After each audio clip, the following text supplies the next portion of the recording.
Assalamualaikum warahmatullahi wabarakatuh. Selamat pagi, selamat siang, atau selamat sore bagi Bapak dosen dan teman-teman yang menyaksikan video saya ini. Perkenalkan, saya Sevin Komar Paung dengan NIM 52412300006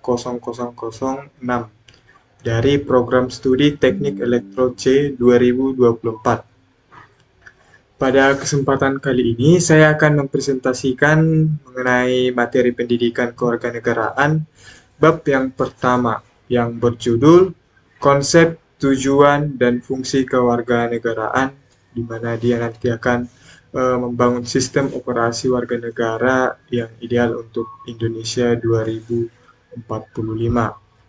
Eh, Bagaimana selanjutnya? Mari kita mulai pembahasannya. Nah, materi yang akan saya bahas di sini, eh, yang pertama itu kita akan membahas hakikat dan evolusi kewarganegaraan. Kedua, konsep inti yang terdiri dari tiga pilar warga negara. Ketiga, tujuan dan fungsi fundamental pendidikan kewarganegaraan. Lalu keempat itu ada algoritma nilai Pancasila sebagai pedoman kehidupan berbangsa. Lalu kelima, ada itu penerapan nilai kewarganegaraan dalam lingkungan kampus maupun masyarakat. Lalu dan yang terakhirnya itu ada tantangan menuju Indonesia Emas 2045 serta tantangan di era digital. Kira-kira seperti itu. Bagaimana selanjutnya? Mari kita bahas satu persatu. Membedah definisi kewarganegaraan. Nah, sebelum memahami pendidikan kewarganegaraan, kita perlu memahami terlebih dahulu apa itu pendidikan. Nah, menurut Undang-Undang Nomor 20 Tahun 2003, pendidikan merupakan usaha sadar dan terencana untuk menciptakan suasana belajar yang memungkinkan peserta dapat mengembangkan potensinya secara aktif. Dalam konteks kewarganegaraan, terdapat dua istilah penting. Yang pertama itu ada civic education atau pendidikan kewarganegaraan dalam arti sempitnya. Fokusnya berada pada pembelajaran formal di sekolah maupun perguruan tinggi, seperti mata kuliah pendidikan Pancasila dan kewarganegaraan. Sedangkan yang kedua itu ada citizenship education, yaitu pendidikan kewarganegaraan dalam arti luas. Pembelajaran ini tidak hanya terjadi di kelas, tapi juga melalui keluarga, organisasi, lingkungan sosial, dan juga media-media. Dengan kata lain, civic education ini merupakan bagian dari citizenship education yang lebih komprehensif dalam membentuk karakter warga negara. Kira-kira seperti itu. Lalu kita masuk ke slide selanjutnya. Tiga pilar kompetensi warga negara. Oke, untuk membentuk warga negara yang ideal, terdapat tiga kompetensi utama yang harus dimiliki. Nah, yang pertama itu ada civic knowledge atau pengetahuan kewarganegaraan. Ini mencakup pemahaman mengenai hukum, politik, demokrasi, hak asasi manusia, dan nilai seperti nilai kebangsaan. Kira-kira seperti itu. Yang kedua ada civic skills atau keterampilan kewarganegaraan. Nah, keterampilan ini meliputi kemampuan berpikir kritis kita, menganalisis masalah sosial, serta berpartisipasi dalam kehidupan demokrasi atau demokratis. Yang ketiga ada civic disposition. Nah, atau dapat kita katakan karakter kewarganegaraan. Karakter ini mencakup sikap tanggung jawab, toleransi, disiplin, dan cinta tanah air. Ketiga pilar ini harus berjalan secara seimbang agar tercipta sosok smart and good citizen, yang warga negara yang cerdas sekaligus berkarakter, kira-kira seperti itu. Kita masuk ke slide selanjutnya, ada itu tujuan utama pendidikan kewarganegaraan. Nah, pendidikan kewarganegaraan memiliki beberapa tujuan utama. Pertama, membentuk karakter bangsa yang berlandaskan nasionalisme, cinta tanah air, serta nilai keimanan dan ketakwaan. Kedua, mengembangkan kemampuan berpikir kritis agar mampu menghadapi berbagai persoalan kewarganegaraan secara rasional. Ketiga, meningkatkan partisipasi aktif dalam kehidupan bermasyarakat, berbangsa, dan bernegara.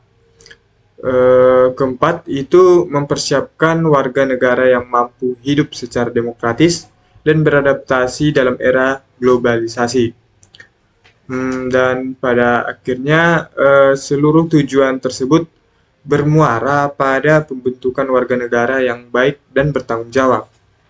Kira-kira seperti itulah tujuan utama dari pendidikan kewarganegaraan. Ya, pendidikan kewarganegaraan ini. Kita masuk ke slide selanjutnya, yakni arsitektur, landasan, dan misi kewarganegaraan. Nah, pendidikan kewarganegaraan memiliki beberapa landasan penting. Pertama adalah landasan psikopedagogis, yaitu pengembangan potensi individu secara akademik dan rasional.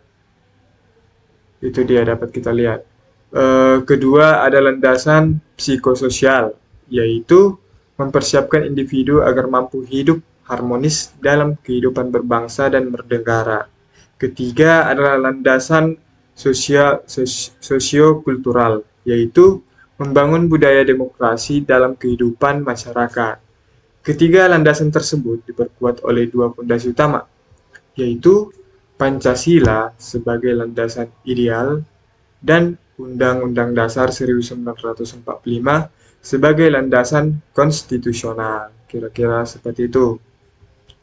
Kita masuk ke slide selanjutnya, siklus peran dari penduduk pasif menuju warga negara aktif. Nah, perjalanan menjadi warga negara yang aktif dapat digambarkan melalui 4 tahapan. Tahapan pertama adalah kesadaran akan hak dan kewajiban sebagai warga negara. Tahapan kedua adalah kepatuhan terhadap hukum dan aturan yang berlaku. Tahap ketiga adalah bela negara, yaitu kesiapan menjadi kita sebagai warga negara untuk menjaga kedaulatan dan persatuan bangsa kita sendiri. Lalu tahap yang keempat adalah partisipasi aktif dalam kehidupan publik, seperti mengikuti pemilu, menyampaikan aspirasi secara bijak, dan ikut menyelesaikan masalah sosial. Melalui tahapan ini, seseorang dapat berkembang dari sekedar penduduk menjadi warga negara yang aktif dan juga bertanggung jawab. Kira-kira seperti itu. Kita masuk ke slide selanjutnya, yakni algoritma Pancasila. Nah, Pancasila menjadi pedoman utama dalam kehidupan kewarganegaraan. Sila pertama mengajarkan nilai ketuhanan, moralitas, dan toleransi antarumat beragama. Sila kedua menekankan penghormatan terhadap hak asasi manusia dan perlakuan yang adil terhadap kita sesama manusia. Sila ketiga mengajarkan pentingnya persatuan bangsa di atas kepentingan kelompok atau golongan.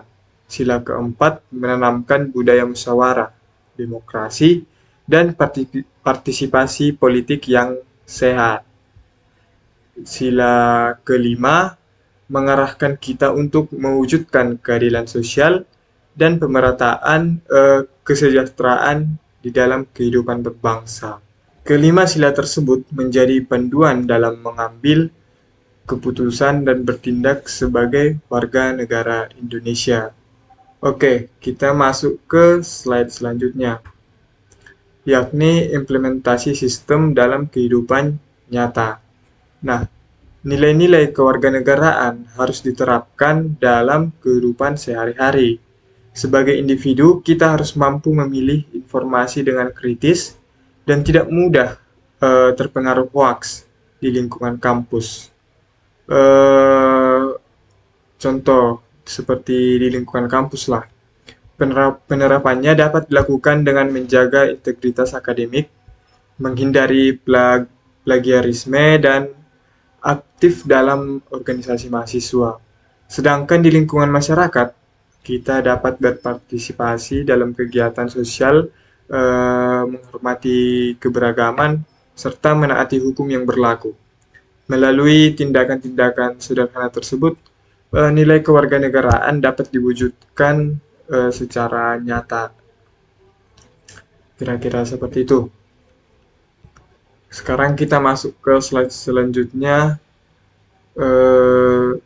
bonus demografi 2045. Indonesia diperkirakan akan mengalami bonus demografi pada tahun 2045. Artinya jumlah penduduk usia produktif akan jauh lebih besar dibandingkan usia yang non-produktif. Kondisi ini dapat menjadi peluang besar bagi pembangunan nasional, namun bonus demografi hanya akan menjadi keuntungan apabila generasi muda memiliki pengetahuan, keterampilan, dan karakter yang baik.